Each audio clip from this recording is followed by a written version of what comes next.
Oke, kali ini kita akan membahas kekesalan-kekesalan yang bikin emosi ketika di bengkel, baik itu bengkel umum ataupun bengkel resmi. Ya, ketika di bengkel, kadang kita pengen mengawasi kegiatan reparasi yang dilakukan oleh mekaniknya.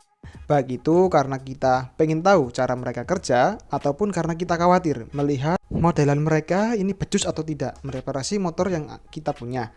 Apalagi kalau ada anak-anak yang sedang magang di sana. Dan dia itu kayak pengen coba-coba gitu memperbaiki motor. Jadinya kita kan malah lebih curiga ya. Bener nggak nih mekanik magang ini ngerjainnya? Inilah beberapa hal yang bikin emosi itu. Oke, yang pertama, misalnya baut banyak yang hilang setelah diservis. Kelihatan sepele namun cukup mengesalkan guys. Lah kalau kayak gini mending saya kerjain sendiri dong dia tutorial di YouTube. Nah, kita kan sering memperbaiki motor, setelah itu baut sering hilang entah kemana. Kalau kita sih masih bisa wajar ya, masih bisa memaklumi karena kita memang bukan mekanik yang kerjaan setiap harinya memperbaiki motor.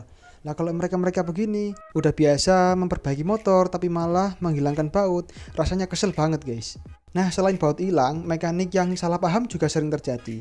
Kita meminta ganti part A, malah yang diganti part A, B, C, D. Kan kesel juga jadinya. Iya kita tahu part B, C, D ini agak aus, tetapi kita sebagai yang punya motor masih bisa mentoleransi keausan part itu. Kesel kan jadinya kita bawa duit buat ganti secukupnya, malah merembet kemana-mana yang diganti. Kan yang bayar tagihannya saya. Nah, ini buat bengkel-bengkel yang ganti-ganti part tanpa konfirmasi, Anda bikin pelanggan kapok kembali ke bengkel Anda. Please dong, jangan request yang aneh-aneh. Kita gak bodoh-bodoh amat kok tentang kerusakan motor kita. Tapi kita maunya tuh satu persatu diperbaiki guys, bukan tawuran seperti ini untuk mengganti part-part itu.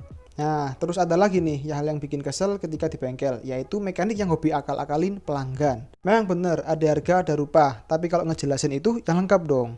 Jangan bilang sama aja, terus pas dipasang, kerusakannya malah pindah ke yang lain. Misalnya gini nih, rantai yang gak cukup, malah dipas-pasin, digedok-gedok datu, setelan rantai sampai melayot. Pernah juga nih aku lihat teman beli bodi motor yang kualitasnya ini grade ori atau bahasa kerennya dari KW. Si penjualnya bilang sama aja, berbeda di kualitasnya saja. Ternyata pas dipasang, bodinya memiliki kerenggangan-kerenggangan yang cukup mengganggu. Nah, untuk yang terakhir ini adalah mekanik yang suka ngegas-ngegas. Ya namanya juga kerja, kita tahu ketika kerja pasti ada momen dimana kita sangat capek. Dan juga ketika ditanya, bawaannya pengen ngegas mulu. Tapi kadang-kadang mekanik yang seperti ini bikin kita gak mood untuk bicara dengan orang itu. Atau lebih baik kita mencari ke bengkel lain guys. Nah itulah kekesalan-kekesalan yang sering dialami para beggars ketika di bengkel. Apakah kalian pernah mengalami kekesalan-kekesalan itu? Atau malah mengalami hal-hal yang lain yang bikin kesal? Tulis di kolom komentar ya sob.